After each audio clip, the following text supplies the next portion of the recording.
Halo Tribuners, senang sekali saya Mesya Marasabesi bisa menyapa Anda kembali di Tribun Ambon hari ini, edisi 1 Maret 2022. Tribuners, sejumlah berita terbaru dari Kota Ambon dan sekitarnya akan kami hadirkan untuk Anda. Kita mulai dengan berita pertama. Sebar hoaks di sosmed, pegawai koperasi ditangkap tim cyber Polda Maluku, terancam 6 tahun penjara. Itu yang sabar ya, itu yang sabar. Permisi Pak, pindah berjalan dulu, berjalan.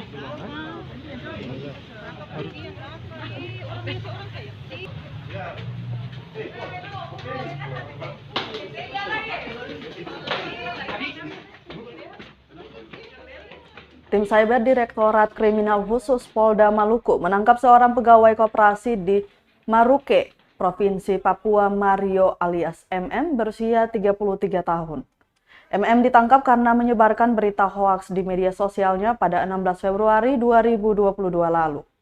Kabid Humas Polda Maluku, Kombes Pol Emrum Ohirat dalam konferensi pers dengan awak media Selasa 1 Maret 2022 menyatakan, operasi yang digunakan pelaku adalah menggunakan akun Facebook palsu dengan nama akun Waikelelawa, di mana MM memposting informasi pernyataan berupa kalimat yang menimbulkan rasa kebencian atau permusuhan individu atau kelompok masyarakat tertentu berdasarkan atas suku, agama, ras, dan antar golongan atau SARA.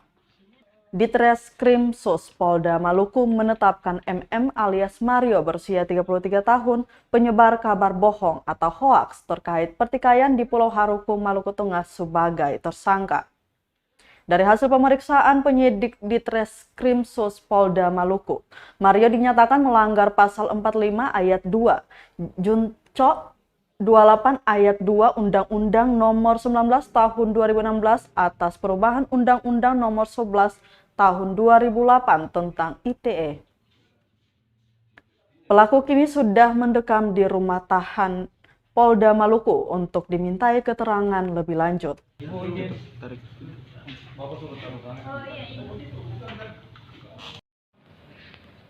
Nama MM, inisialnya MM alias Mario alias Waikelelawa. Waikelelawa ini adalah akun palsu. Ini akun Facebook.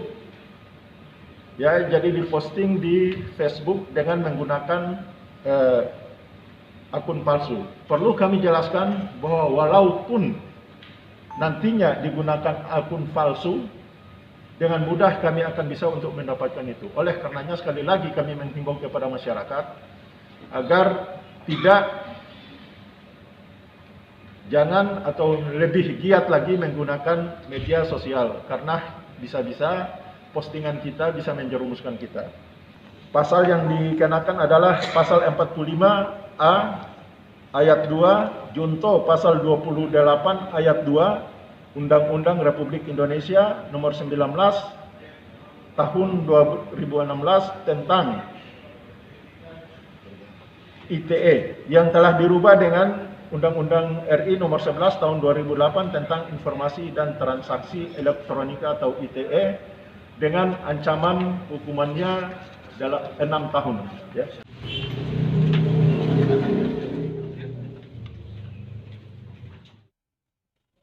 Penyebar hoaks soal pertikaian di Pulau Haruku diburu polisi.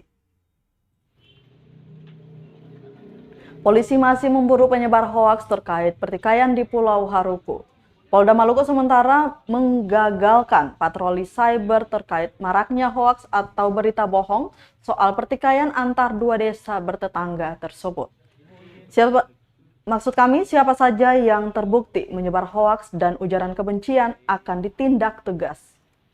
Kepala Bidang Humas Polda Maluku, Kombes Pol Emrum Ohirat, menuturkan pihaknya sudah mengantongi identitas sejumlah akun penyebar hoaks atau kabar bohong mengenai pertikaian di Pulau Haruku. Menurut Rum, pihaknya masih membutuhkan waktu untuk mendapatkan alat bukti yang cukup serta mencari keberadaan pelaku penyebar kabar bohong tersebut. Rum mengatakan hoaks soal pertikaian itu dapat memperkeruh situasi di masyarakat. Maka dari itu, polisi mengimbau publik bijak menggunakan sosial media dan berhati-hati sebelum menyebarkan informasi. Diketahui tim Cyber Direktorat Kriminal Khusus Polda Maluku sebelumnya berhasil menangkap seorang pegawai koperasi di Maruke, Provinsi Papua, Mario alias MM berusia 33 tahun, karena diduga telah menyebarkan hoaks terkait pertikaian di Pulau Haruku. Kita wilayah Maluku ini karena adanya informasi hoax kita khawatirkan ini nanti berpengaruh pada stabilitas keamanan dan ketertiban. Untuk itu, siapapun dan ke depan siapapun yang akan melakukan ujaran-ujaran kebencian baik itu di dalam media sosial maupun secara nyata di dalam masyarakat, kami tidak akan pandang bulu dan pasti akan kami proses. Tidak memandang itu dari suku siapa, tidak memandang itu dari ras siapa, tapi siapapun. Dan sekali lagi kami minta bantu kepada masyarakat. Apabila menemukan akun-akun yang isinya adalah memberikan provokasi yang bisa menimbulkan unsur kebencian baik itu dalam hal suku, agama maupun ras, mohon agar dilaporkan kepada kami dan akan kami tindak lanjuti. Itu yang sabar ya, itu yang sabar. Permisi Pak, pindah. Gua jalan dulu, bukan jalan.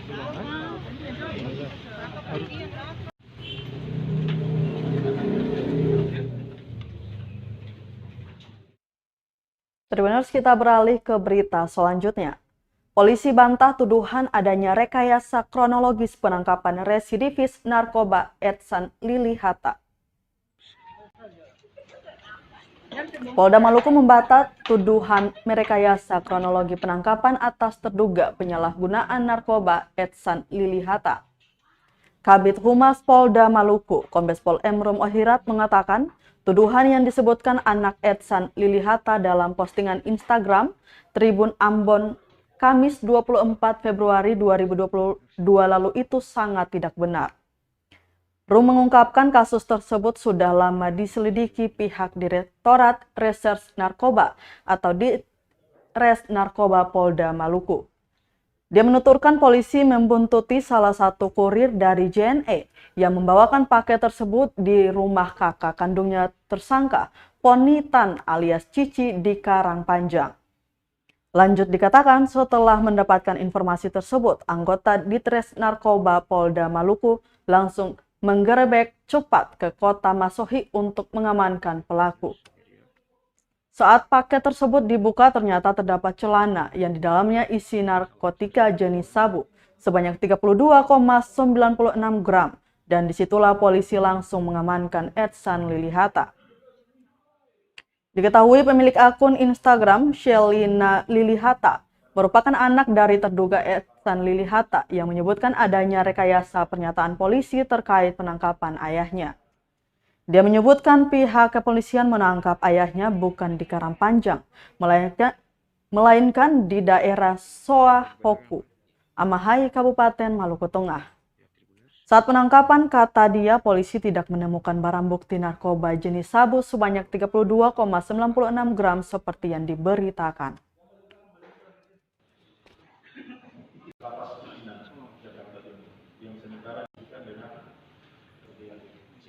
Profesinya dia.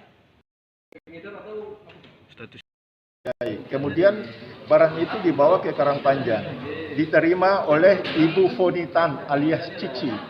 Ibu Fonitan alias Cici ini merupakan kakak kandung daripada tersangka. Tersangka sebelumnya telah menelpon kepada Ibu Fonitan. Ci, itu sebentar ada Ibu Cici, ini barangnya siapa? Dia bilang bahwa itu barangnya tersangka. Datang ke kediaman Ibu Cici, melihat barang itu masih ada, ditanyakan ini barangnya siapa. Kemudian tersangka ini mengakui bahwa itu barangnya dia, kemudian disuruh untuk buka. Jadi dibuka barang itu masih berada tetap di rumah Ibu Cici di Karpan. Sampai dengan tersangka ini datang melihat dan membuka sendiri, di dalamnya ada narkoba baru kami tangkap. Oh. Oleh karenanya, ya kami cuma minta dan berharap agar nantilah di pengadilan lah yang membuktikan apakah yang bersangkutan bersalah atau tidak. Kalau kami atau penyidiknya yang bersalah, sudah pasti kami akan mengambil tindakan kepada mereka. Tapi waktu penangkapan kan katanya anaknya nggak ada surat penangkapan, Pak. Apa? Kata anaknya nggak ada surat penangkapan, tiba-tiba langsung Ya, ditangkap. yang jelasnya penyidik yang lebih tahu lah. Yang penyidiknya lah yang lebih tahu.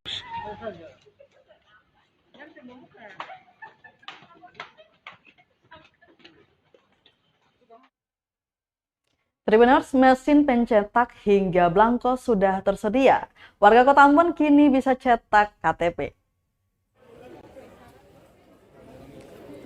Sempat kosong hingga menyulitkan warga Kota Ambon mencetak kartu tanda penduduk elektronik atau KTPL. Blanko KTP kini sudah terisi. Kabar baik itu disampaikan Sekretaris Kota Ambon Agus Riri Mase. Pihaknya telah menyerahkan stok blanko KTP sebanyak 18.000 ke Dinas Kependudukan dan Pencatatan Sipil atau Disduk Capil Kota Ambon Selasa 1 Maret 2022 pagi tadi. Selain blanko, pihaknya juga menyerahkan 4 mesin cetak KTPL hingga 22 unit ribbon. Diakui Agus Riri Mase, sejumlah sarana pendukung pelayanan administrasi kependudukan itu diberikan agar pelayanan lebih cepat. Sebelumnya lanjut dia, mesin cetak KTP di Disduk Capil hanya tersisa 1 karena banyak yang rusak, sehingga pelayanan kepada masyarakat sering terhambat. Riri Mase berharap pelayanan administrasi kependudukan kepada masyarakat Kota Ambon dapat berjalan lancar dan tak ada alasan kekurangan blanko maupun mesin rusak. Pantauan tribunambon.com di lokasi prasarana pendukung EKTP itu diserahkan Riri Mase langsung kepada PLT Disduk Capil Ambon, Sherly Haurisa di kantor Disduk Capil Ambon Selasa siang. Penyerahan juga disaksikan langsung oleh pegawai dan masyarakat yang sedang mengurusi administrasi. Hari ini terjawab sudah pengeluhan masyarakat. Printer ini fungsinya ganda. Kan ada 5 sekarang nih, printer 4 yang saya baru kasih, terus 1 yang ada. Nanti kita alihkan ya, 2 untuk atau 1 untuk cetak KIA khusus dan sisanya untuk cetak KTP. Itu udah selesai. Memang kita, kan tadi saya bilang, kendalanya kan hanya mesin cetaknya 1 ini. Nah, hari ini kan sudah terjawab sudah. Nah, apa yang saya ucapkan, apa yang saya janjikan, hari ini realisasi tanggal 1 Maret, saya sudah lakukan itu. Oke. Pak, boleh tahu kenapa cuma ada 1 alat printer? Apakah memang dari penganggarannya atau seperti apa, Pak? Ya, ini kan sebenarnya ada printer tapi rusak, ya kan? Ya namanya kerusakan mesin itu biasa, sewaktu-waktu juga bisa rusak tuh, karena mungkin terlalu dipaksakan sehingga rusak. Hari ini lihat ini, sudah ada nih. Ya, jadi pasti tidak ada masalah lagi untuk pencetak KIA ya, teman-teman ya, pencetak KIA tidak ada masalah lagi kan? Sudah. Belangko KIA kita banyak. Belangko KTP kita banyak. Semua sudah banyak sekarang. Oke.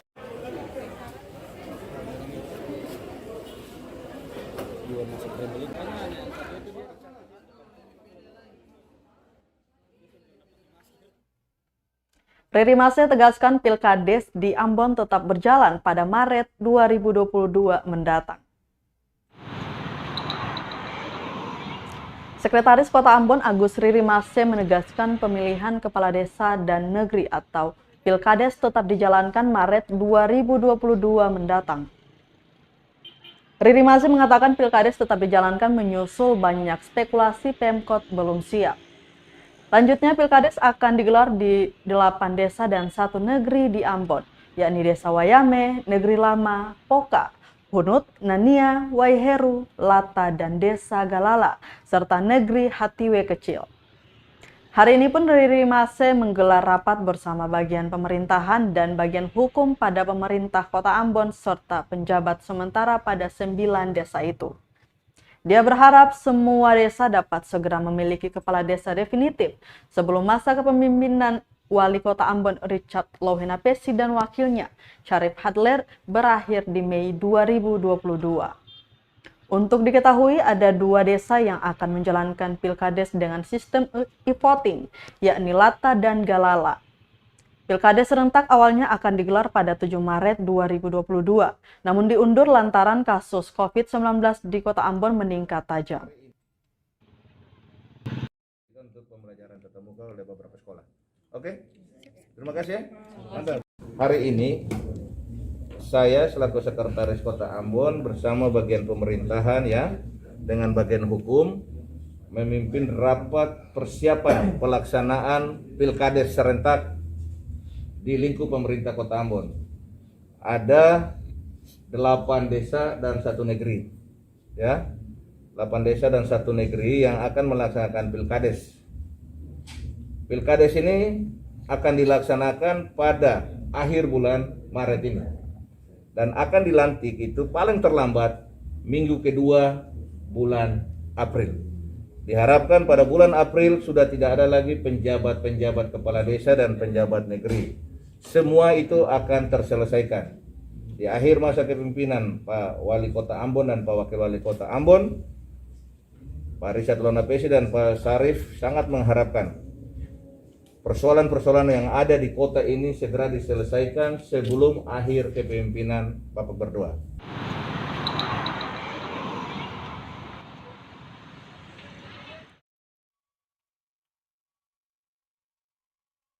Spanduk dan balihonya bertebaran.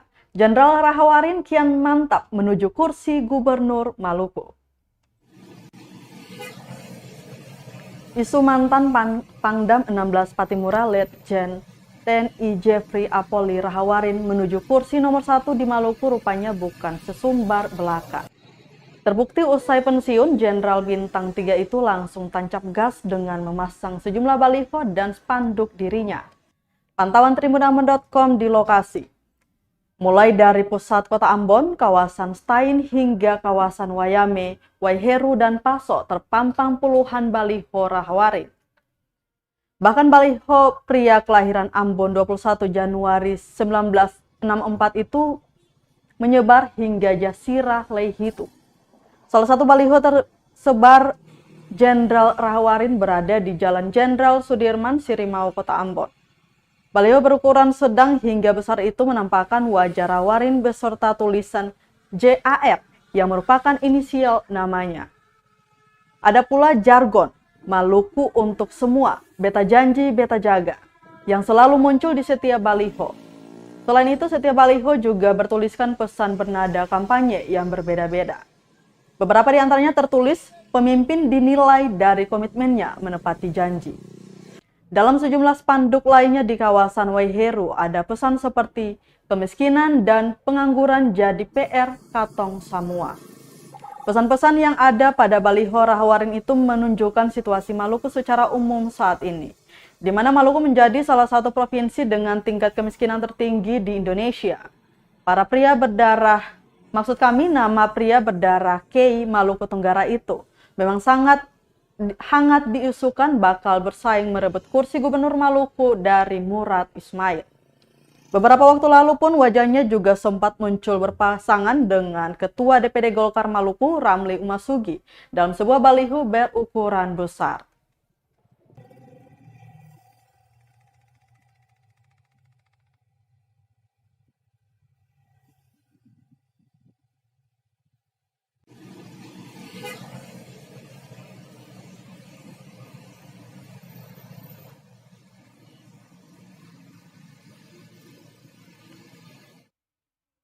Mantan Sekretaris Pemenangan Murad Ismail sebut Jenderal Rahawarin dilirik banyak partai politik. Kepastian majunya mantan Pangdam 16 Patimura, Jeffrey Rahawarin sebagai calon Gubernur Maluku rupanya sudah 100%. Hal itu diakui Ketua Relawan JR Daerah Maluku Tenggara Raya atau MTR Abbas Hanubun. Bahkan Hanubun menyebut Rahawarin saat ini tengah dilirik sejumlah partai politik. Terkait partai apa saja yang berencana mengusung JR sebagai Maluku 1, Hanubun belum dapat memastikan. Pasalnya pihaknya masih menunggu hasil pemilu legislatif pada 2024 mendatang untuk mendapat rekomendasi partai. Hanubun yang juga merupakan mantan sekretaris tim pemenangan Murad Ismail pada 2018 itu juga menilai JR adalah lawan sepadan bagi petahana. Mantan Ketua DPW PAN Maluku itu juga menjelaskan dapat dipastikan JR mencari calon wakil dari daerah Pulau Ambon dan Seram. Ia juga menuturkan saat ini masyarakat Maluku sangat mendambakan sosok yang mampu mensejahterakan rakyatnya. Sejauh ini partai yang paling gencar mendekati Jenderal Rahawarin adalah Golkar. Partai berlambang pohon beringin itu bahkan sempat menghebohkan masyarakat dengan memasang baliho Rahawarin berpasangan dengan Ketua DPD Ramli Umasugi.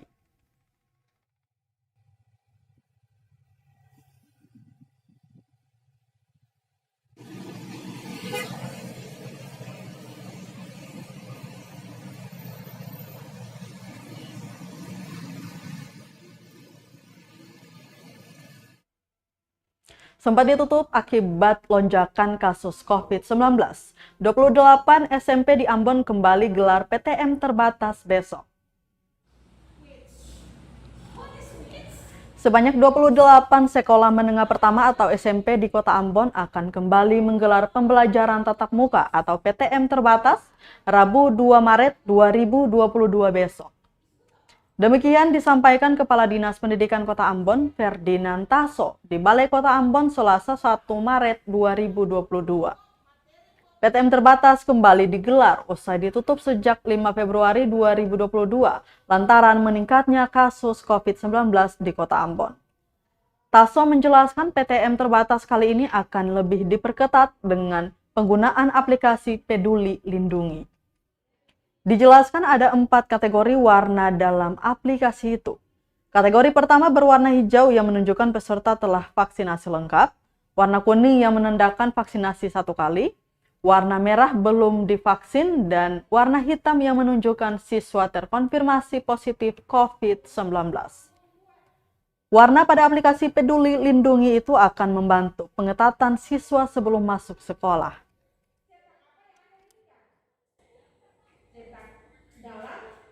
Mulai besok itu SMP sudah mulai buka, kemudian minggu berikut itu bagi SD.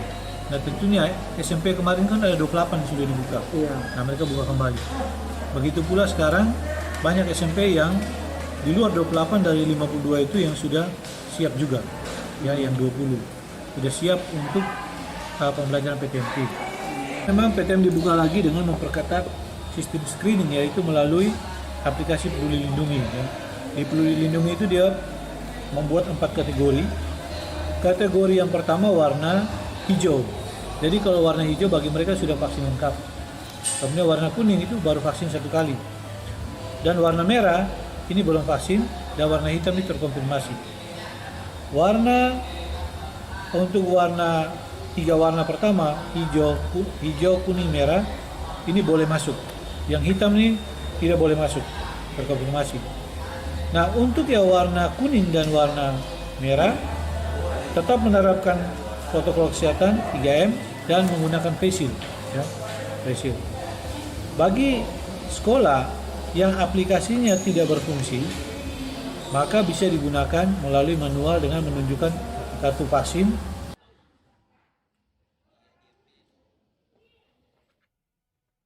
Tribuners, berita tadi sekaligus menutup rangkaian kebersamaan kita di Tribun Ambon hari ini edisi 1 Maret 2022. Mewakili seluruh kru yang bertugas, saya Mesya Marsabesi pamit undur diri. Selamat malam dan sampai jumpa. Amato.